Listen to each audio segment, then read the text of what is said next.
రుచికే కాదు ఆరోగ్యానికి మొక్కజొన్న. చలికాలంలో ఎక్కువగా దొరికే వాటిలో మొక్కజొన్న ఒకటి.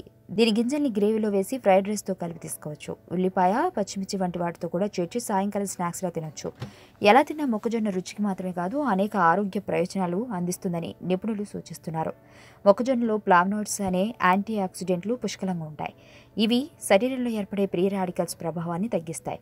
దీంతో క్యాన్సర్లు రావు. మొక్కజొన్నలో beta carotene, vitamin A, vitamin C ఉండటం వల్ల చర్మానికి సంరక్షణ లభిస్తుంది. చర్మ సంబంధ సమస్యలు పోతాయి. జింక్, ఫాస్ఫరస్, మెగ్నీషియం, ఐరన్, ఇతర మినరల్స్ మొక్కజొన్నలో ఉంటాయి. ఇవి ఎముకల బలానికి చాలా ఉపయోగపడతాయి. రక్తహీనత సమస్య నయమవుతుంది. కీళ్ల నొప్పులతో బాధపడేవారు మొక్కజొన్నను ఆహారంలో భాగంగా చేసుకుంటే ఆ సమస్యల నుంచి ఉపశమనం లభిస్తుంది. మొక్కజొన్న గింజల్లో లవణాలు, విటమిన్స్ ఇన్సులిన్పై ప్రభావం చూపిస్తాయి. మధుమేహం ఉన్నవారికి ఇది మంచి ఔషధం. ఫోలిక్ యాసిడ్ పుష్కలంగా ఉండే మొక్కజొన్న గర్భిణీ మహిళలకు ఎంతగానో మేలు చేస్తుంది. వీటిని తింటే పుట్టబోయే పిల్లలకు అనారోగ్య సమస్యలు రావు. ఆరోగ్యవంతమైన జీవితం కోసం మనం పాటించాలి కొన్ని నియమాలని. చిన్ని చిన్ని చిట్కాలతో చింతలేని జీవితాన్ని ఎలా గడపాలి అనే దానికి వీక్షిస్తూనే ఉండండి మన ఆరోగ్యం యూట్యూబ్ ఛానల్. మరిన్ని ఆరోగ్య సూత్రాలకు సబ్స్క్రైబ్ చేసుకోండి.